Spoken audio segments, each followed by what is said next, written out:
Kukuwe ukuthi lento engizoyikhuluma njengamanje uyayivuma noma uyayiphikisa, kodwa okusalayo injengoba ngizoyisho nje. Uyabona njengoba uphila nje kusazohamba kuhambe udlule emhlabeni, futhi uma usuzodlula emhlabeni ngeke wazi ukuthi usuzodlula, uzolokhu ucabanga ukuthi kusekude ukuthi ufe. Lalela mina ngixoxele, uyabona ngoba uphila ungathandazi nje, uNkulunkulu akakwazi, awaziwe ezulwini.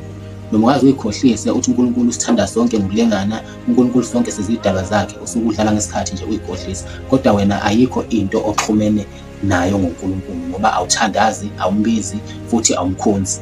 Ekufeni kwakho-ke wena uma ufa ngeke umbone uNkulunkulu, ngeke uye ezulwini. La uzobe ukhona akuthandazwa, la uzobe ukhona kukhulunywa ngoNkulunkulu, la uzobe ukhona nje ngeke nje uzumbone uNkulunkulu. Ngisho athiwa ufisa kanjani usizo lakhe ngeke uzulithola.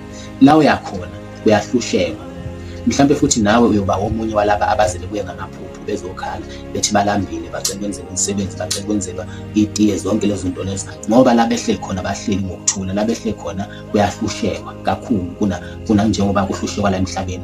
Ukuwe ukuthi lento engisho uyayivuma noma uyayiphikisa, kodwa nje njengoba ngisho